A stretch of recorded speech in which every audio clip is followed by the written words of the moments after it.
Makyam. I want to give all praise, honor, glory to Yahawah, Bahasham, Yahawashi, Bahasham, Qadash. The bonus to the elder apostles, great Millstone, who teach and rule well, and Shalom to the sincere Akim, spreading truth and sincerity. Shalom. In this video, I want to go into the topic, of how Cain and Abel knew how to offer up an offering unto the Heavenly Father. So this is Genesis chapter 4 and 1. And Adam knew Eve his wife, and she conceived and bare Cain, and said, I have gotten a man from the Lord Yahawah. So this doesn't mean that Adam and Eve, they went to sit down and had a conversation. No, they actually had sex, and Eve got pregnant, and she conceived Cain. She bare Cain eventually. Verse 2, and again, she bare his brother Abel, and Abel was a keeper of sheep, but Cain was a tiller of the ground. So here we understand that Abel, he was dealing with livestock, with sheep. But Cain, he cultivated, produce of the ground, fruits and the such like. Verse 3, in a process of time it came to pass that Cain brought of the fruit of the ground an offering unto the Lord Yahawah. So the time came that an offering had to be made unto the Heavenly Father. And what did Cain? He offered up of the fruit of the ground. Verse 4, and Abel, he also brought of the firstling of his flock and of the fat thereof, and the Lord Yahawah had respect unto Abel and to his offering.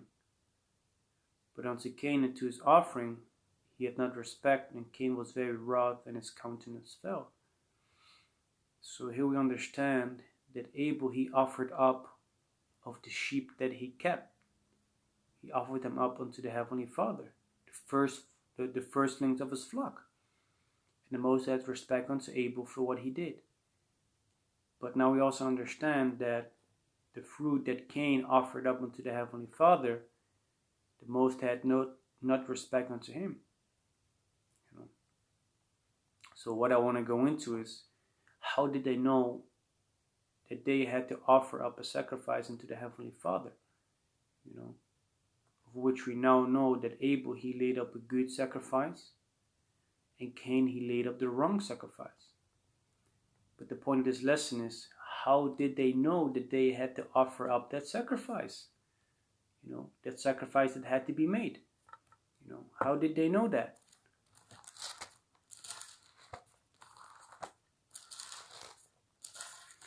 So now we're going to find out how they knew about the offering that they were supposed to make. This is 2 Esdras chapter 3 and the 4th verse. O Lord Yahawah, who bearest rule, thou spakest at the beginning when thou didst plant the earth, and that thyself alone and commandedst the people,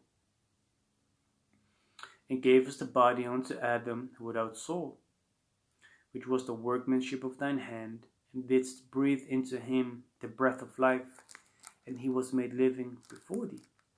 So in the 5th verse, we come to the understanding that Adam, he received the wisdom of the Heavenly Father. This is Wisdom of Solomon, chapter 7 and 24.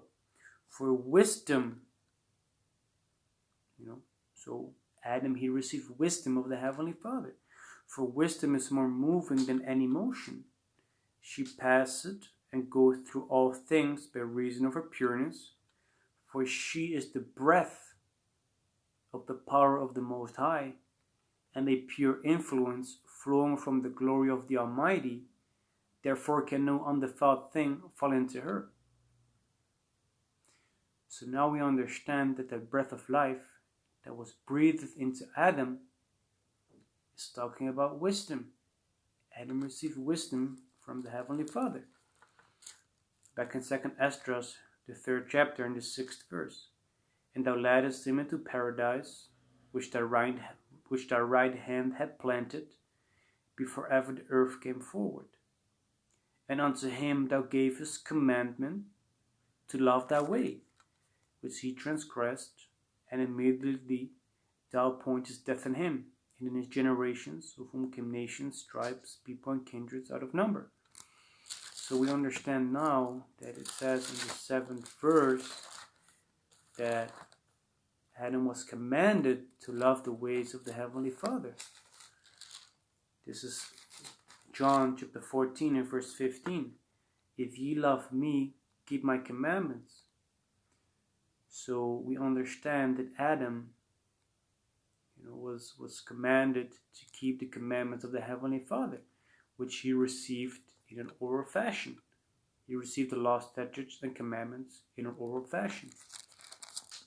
And that's why his sons knew that they had to lay up an offering unto the Heavenly Father. Going back to Genesis, the 4th chapter, we understand that Abel, he laid up a righteous sacrifice according to the law that was supposed to be made during that time. And we also understand that Cain, he did not lay up the right sacrifice that had to be made, that was required of him. You see.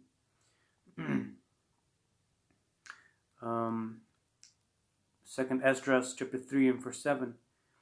And unto him thou gavest commandment to love that way which he transgressed. Yeah, because the Most High told Adam and Eve, don't eat of that tree, of good, of evil, and of knowledge of good and evil, which that tree represented the person. The serpent, the tree, that serpent, that beguiled Eve. He came with those philosophies, which the Most High said, don't eat of it, but they did. And then they realized, hey, we only knew good, but now we also know evil, because they were naive. They were naive to the evil because they only knew about the righteousness. You see? And because they transgressed the commandments of the Heavenly Father, eventually, death was appointed in him and in his generations. You see? Which, we can read about his generations going all the way from Adam, to Noah, and let me just read on in 2nd Ezra chapter 3. Then I'm going to build up to Noah.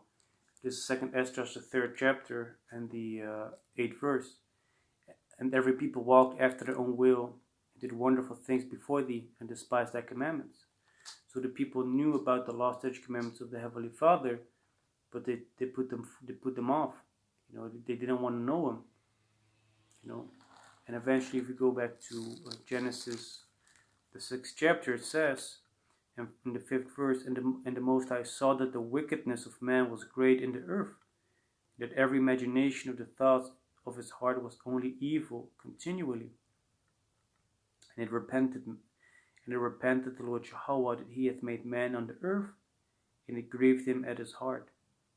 And the Lord Yahawah said, I will destroy man whom I have created from the face of the earth, both man and beast, and the creeping thing, and the fowl of the air, for it repented me that I have made them. So all the people that were on the earth, during Noah's time, they were put to death, with the flood, saving Noah, his sons, and their wives. Verse 8, but Noah found grace in the eyes of the Lord Yahawah. And these are the generations of Noah. Noah was a just man. Why? Because he knew about the commandments, and perfect in his generations. And Noah walked with the Most High. You see, that means he was doing those things that was pleasing unto the Heavenly Father. He did according to those things that was commanded of him. So what happened is, the generations from Adam unto Noah, we can read about them, and eventually, Salakia, it's one of the brothers. We can read that all those people died, and that Noah was saved, and from Noah, eventually the whole earth was repopulated after the earth. Because if we go back to 2nd Ezra, chapter 3 and verse 7 it says, "And unto him thou gavest commandments to love thy way, which is unto Adam, which he transgressed, and immediately thou appointest death in him, and in his generations, of whom came nations, tribes, people, and kindreds out of number." Because Noah, he is of that descendants of that lineage of Adam, and eventually we all come of Adam, through Noah, and his sons.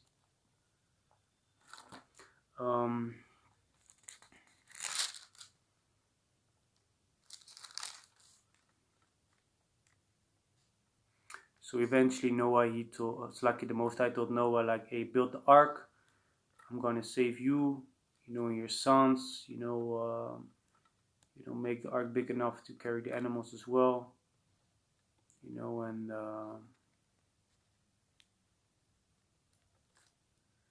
let me just read it, man.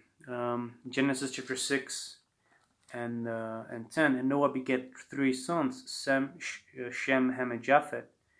The earth also was corrupt before the Most High, and the earth was filled with violence. And the Most High looked upon the earth, and behold, it was corrupt, for all flesh had corrupted his way upon the earth. And the Most High said unto Noah, The end of all flesh is come before me, for the earth is filled with violence through them, and behold, I will destroy them with the earth. Make thee an ark of gopher wood, room shalt thou make in the ark, and shalt pitch it within and without with pitch." So he received the commandments concerning how to build the ark, and eventually verse 18, "But with thee will I establish my covenant, and thou shalt come into the ark, thou and thy sons and thy wife, and thy son's wife with thee. And of every living thing of all flesh, 2 of every sort shalt thou bring in the ark, to keep them alive with thee. They shall be male and female." So eventually, through the linealogy of Adam unto Noah, the whole earth was repopulated through Noah and his sons. Through Noah, his sons, Salakia. So going back to Genesis, the 4th chapter, speaking about, how Cain and Abel knew about the offering that had to be made, or that was supposed to be made unto the Heavenly Father, is because they knew about the laws, the commandments of Yahawah, Bahasham, Yahawashi. They knew about the commandments of the Heavenly Father, because they received them orally. So this is back in Genesis chapter 4 and verse 6. "And the Lord Yahawah said unto Cain, Why art thou wroth, and why is thy countenance fallen? If thou do well, shalt thou not be accepted?" Yeah, if that offering that he had made, would it be a correct one, he would have been accepted. "And if thou doest not well, sin lieth at the door." If he does not do well, he basically commits a sin, which is what he did by not offering up the right sacrifice. "And unto thee shall be his desire, and thou shalt rule over him."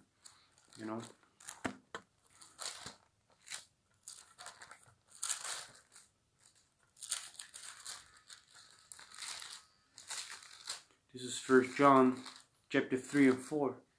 "Whosoever committed sin transgressed also the law, for sin is the transgression of the law." So, knowing that they received the commandments, and he didn't offer up the right sacrifice, he transgressed the law that he received.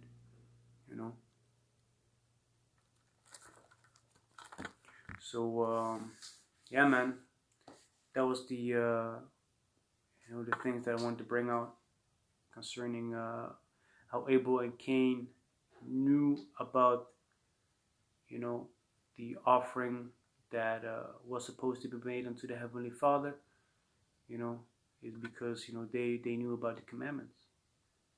So with that, I hope this lesson was edifying, and I want to give all praise, honor, and glory to Yahawah, Bahasham, Yahawashi, Bahasham, Qadash. Double honors to the elder apostles of great Millstone who teach and rule well, and shalom to the sincere Archaeans, furnish truth and sincerity. Shalom.